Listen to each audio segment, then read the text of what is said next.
Now, for obvious reasons, we all know that this is a political party that pretends to be an independent movement. It pretends to be about a whole collection of disaffected Liberals, but it's really a bunch of Greens pretending to look like people who maybe one day used to vote Liberal, but by their own admissions, not many of them have voted Liberal at any time in the past.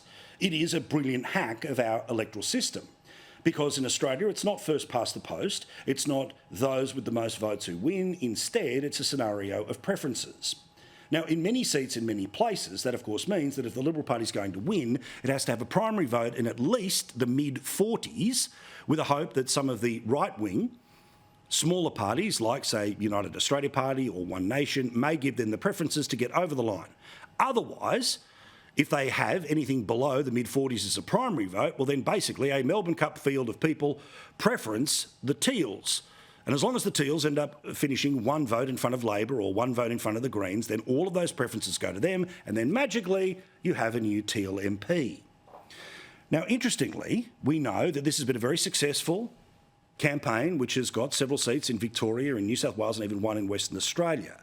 Well, something that again happened over summer when the hope was that none of us would be paying attention, let alone you'd be watching a show like this that's really paying attention. We learn that the Teals are going to make a run on southeast Queensland. Now, there's two seats in particular that apparently the same people that have funded these people in the past are going to search around and try to find a candidate to play the preference game, to take a couple of further seats off the Liberal Party, deepening its problem of never being able to get to 76 seats, meaning we have a permanent centre-left government in Australia. The two seats that they're going to be going after is the seat of Fairfax on the Sunshine Coast. Most notably, this is the areas in and around Maroochydore on the sunny coast. And its local MP is Ted O'Brien.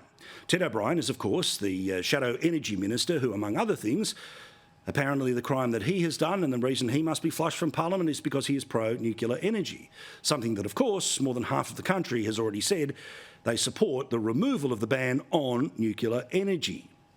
But let me show you how the numbers work here and why the idea that the Liberal vote, in order to defeat a Teal, needs to be deep into the 40s, otherwise the preferences work against them.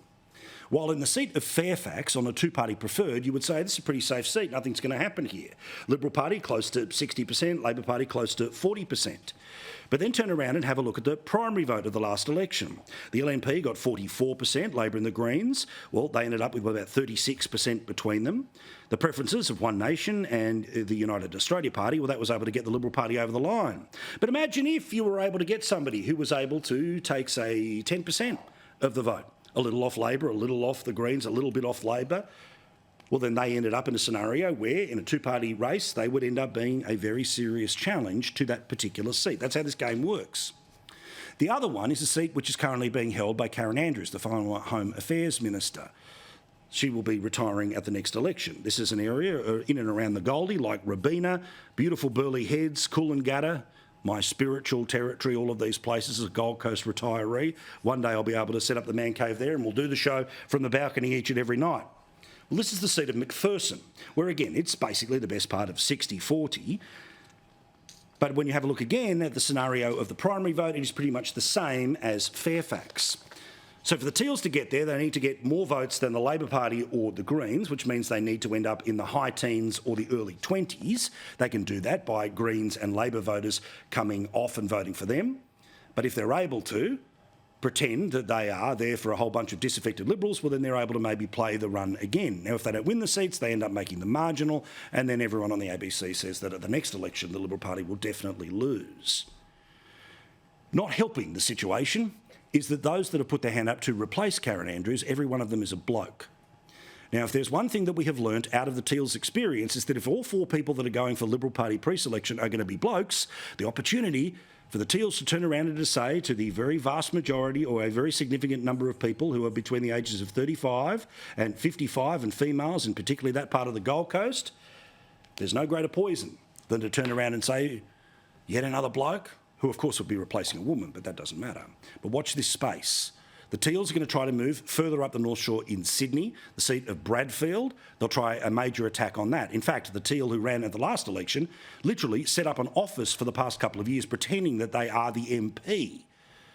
This was a place that did vote yes during the voice referendum, so there is every chance and possibility that the Liberal Party could lose a seat there. But if all of the Teals get re-elected, plus a couple more, and maybe something happens in southeast Queensland, then obviously it'll be very bad news for the Liberal Party, but it will mean that the Teal Party, which of course it is, could end up in a scenario where they're not just going to be the tail that wags the dog, they'll almost be half of the dog in a minority Labor government, which looks like the reality after the next election.